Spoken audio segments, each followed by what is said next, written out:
Hello guys! Welcome! Collective reading tayo ngayon. Tingnan lang natin kung anong energy ng person mo para ito sa mga no contact situation.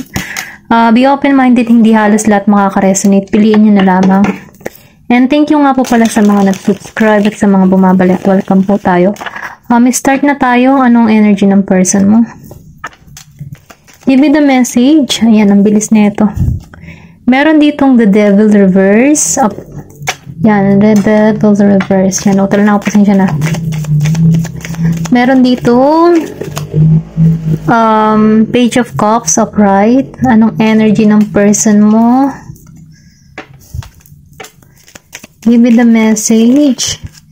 Meron ditong the hangman reverse. Give me the message for collective. Anong energy ng person mo? Meron dito Knight of Cups.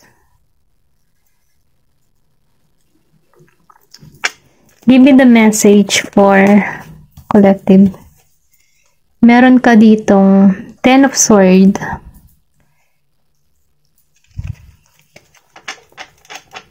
Give me the message. Anong energy ng person mo?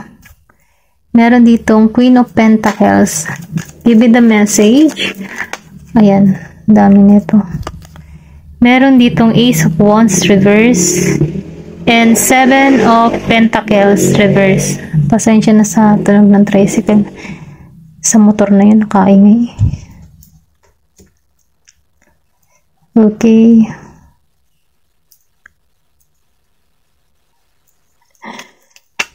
Give me the message for collective. Meron ka ditong Queen of Wands reverse. Okay. Alam mo yun yung energy ng person mo, meron ka ditong person, Capricorn, Scorpio, Cancer, and Pisces. Meron din ditong Gemini, Aquarius, and Libra. Then, nakikita ko rin dito ng Virgo, Capricorn. Virgo, Capricorn, and Taurus. Then, Aries, Leo, and Sagittarius. Okay? Tingnan pa natin. Ayun, yun lang nakikita ko. Yung energy ng person mo, yung feeling niya, wala siyang karamay, okay? Walang, yung tipong feeling niya nag-iisa or something na ganun yung nararamdaman niya. Malungkot hindi niya maramdaman na meron siyang kadamay. Wala sa kanyang sumusuporta sa kanyang nararamdaman, ganun. Then, nakikita ko rin dito, na ito yung tipo ng tao na, walang disiplinado, walang disiplina sa sarili, yung tipo na, yung mahilig mag-explore, mahilig mag-travel, may pagkalayas, or sabihin natin na hindi siya marunong mag-alaga sa kanyang sarili, ganun, or sabihin natin na hindi niya inaalagaan yung sarili niya. Okay? Ito lang yung nafe-feel ko dito. Kasi parang pinabayaan niya na Wala kasing sumusuporta sa tao nito. Nagkakaroon to ng kaliwanagan. Kasi siya yung nakakaramdam ngayon ng sakit. Okay? Ito yung nafe-feel niya. Yung tipo bang hindi siya makatulog. Okay? Ito yung nafe-feel ko. Hindi makatulog to sa sitwasyon. Hindi to maka-move on. Nakaka-stuck to sa sitwasyon. Ginugulo siya ng imahe mo. Okay? Or sabihin natin na ginugulo siya ng konsensya na ginawa sa'yo. Kasi yung konsensya hindi niya yung matatakasan Or binabagabag siya ng konsensya niya sa ginawa sa'yo. Ganon. Ganon yung nararamdaman ko dito. Kasi kung makikita mo, sa likod ng salamin, may mga nakasaksak na sword. Nahihirapan siya deep inside. Sugatan to, okay? Ito lang yung nararamdaman ko. Maraming gumugulo sa kanyang kaisipan, mga alaala, or sabihin natin na nagsisisi na siya kung bakit nagawa niya sa'yo. Yun. Pwede rin kasing sabihin na nararamdaman niya kung ano yung ginawa mo sa kanya. Kung halimbawa, yung tipo na iniwan ka niya dahil sa babae, yung babae niya, hindi siya masaya masaya doon. Ganon yung sitwasyon, ano. Ito lang yung nararamdaman ko. Then, nakikita ko rin dito na, ano, kung ikaw yung tipo ng tao sa person mo na maalaga, pinagluluto mo siya, inalagaan mo siya pag may sakit, yung person niya walang care sa kanya. Hindi niya maramdaman na nabuo siya, or hindi niya maramdaman yung love dun sa person niya. Ganon yung energy nito. Okay, ito lang yung nakikil ko. Kasi, lumabas din tong si Ace of Wands reverse. Hindi siya masaya sa kinalalagyan niya.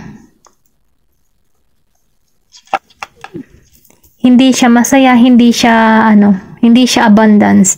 Hindi siya masagana kung nasa saan man siya ngayon. Nahihirapan siya sa sitwasyon niya, or pwede ring sabihin may sakit ito ngayon na hindi siya inaalagaan.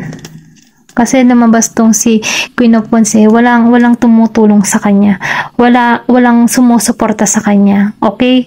Ni kamag-anak, or pwede ring sabihin na sinisisi siya kung bakit siya nakatuon sa ganitong sitwasyon. Okay?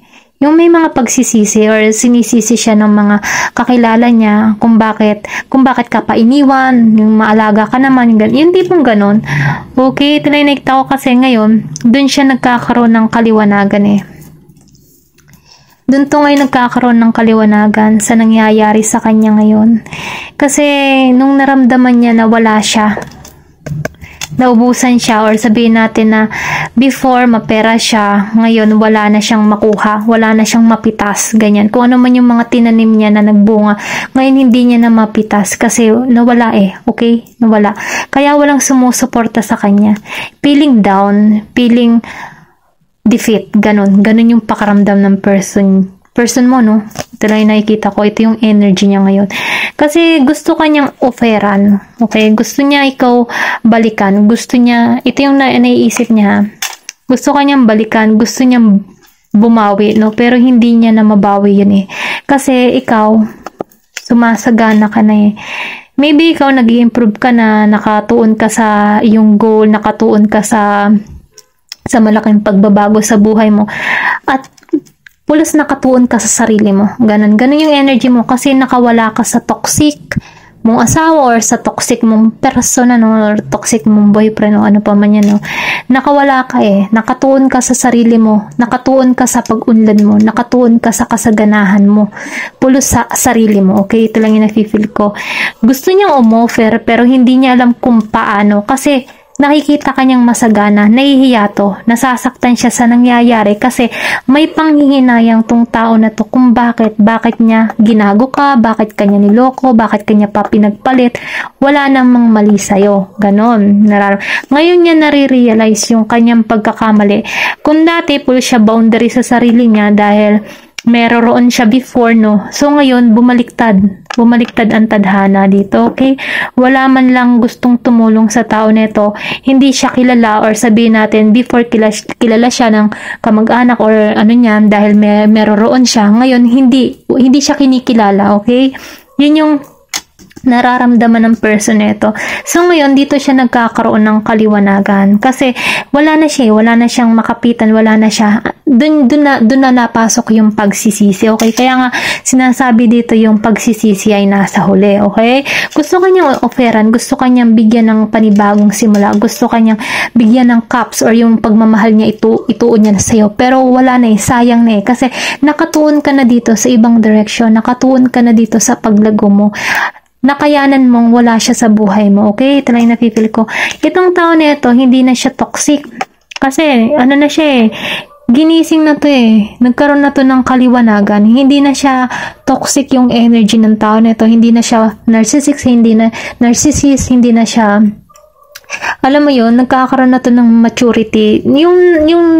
Kung ano yung mga nawala sa kanya, doon siya ngayon natututo, doon na pumapasok yung pagsisisi sa kanya, at doon niya na uunawaan yung sitwasyon, kung ano yung sinayang niya.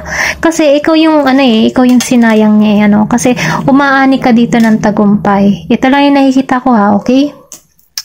Tingnan pa natin. Anong energy ng person mo?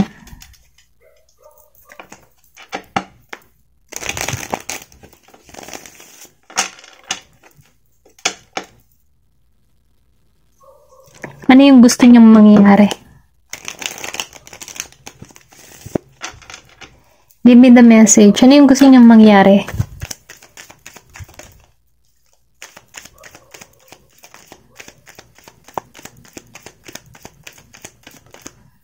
Meron ditong Knight of Wands reverse. Ano yung gusto niyang mangyari sa connection nyo, or sabihin natin, anong gusto niyang hakbang na gagawin para sa'yo? Okay, may gagawin ba siyang hakbang? Then, meron ditong Nine of Pentacles reverse. Give me the message. Then, meron ditong Ten of Swords reverse. Give me the message. Temperance, okay. Okay. Meron ditong Five of Pentacles. Aries, Leo, Sagittarius, Gemini, Scorpio.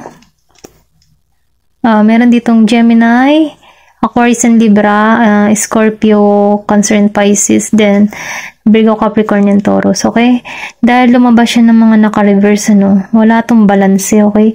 Hindi siya makapag-isip ng hakbang para sa inyong dalawa kasi may hiyato, eh. Ito lang yung nakikita ko.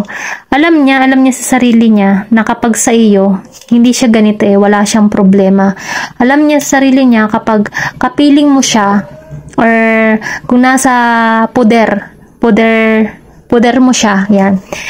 Ano siya panatag siya wala siyang mararanasang sakit, walang backfight, or wala siyang paghihirap na mararanasan kasi ikaw, madiskarte ka, or sabihin natin na maalaga ka, maalalahanin ka, okay, abundance ka, pagkapiling ka siya, kapag kapiling ka niya, okay, ito lang yung nakikita ko.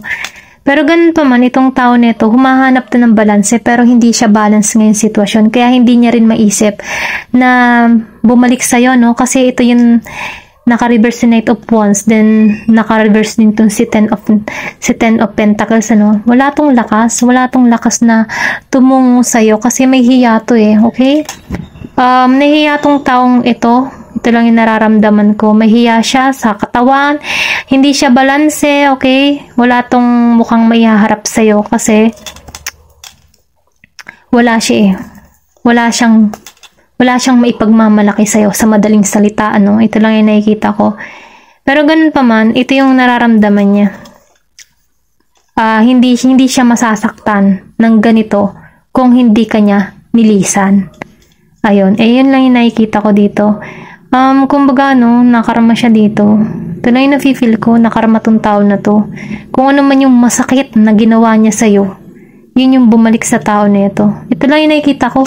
Kung before, iniwang kanyang nawalaan, ubos talaga, iyak na iyak, ganyan. Ngayon, ito niya nararamdaman yun. Kung before, napaka-narcissist niya, hindi niya consider yung nararamdaman mo, ganyan. Ngayon, siya yung nakakaramdam ng ganun. Ngayon niya nare-realize, ganito pala yung ginawa ko sa person ko. Na dapat pala, hindi ko ginawa sa'yo. Ganon ba?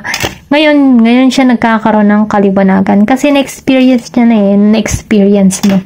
Okay? Ito lang yung nakikita ko. Tingnan pa natin kung ano yung mensahe dito. Give me the message. Meron ditong dahil lumabas siya ng the crowning reverse. Walang simula, okay? Walang simula. Give me the message. Meron ditong Sabrosa, Hidden Plains, Sight, Mystery Learning. Alam mo, sinasagot siya, okay? Sinasagot yung dito, yung card. Yung sinabi ko sa'yo kanina na nakarma tong tao na to, ngayon niya naliliwanagan yung nangyayari sa kanya. Ayan, sinagot siya. Hidden in the plain sight, mysteries, learning and teaching. Natuto siya sa kanyang aral, okay? Natuto siya sa kanyang ginawa. Ngayon niya na i-apply na mali yung kanyang ginawa sa'yo, okay? Dahil nararamdaman niya na kung paano yung niloko, kung paano iniwan, kung paano mawalaan. Ngayon, andun siya sa sitwasyon na yun. Kumbaga, umikot sa kanya yung fortune, kung dati nasa taas siya, ngayon bumaliktad, andun siya sa point na naghihirap siya. Okay?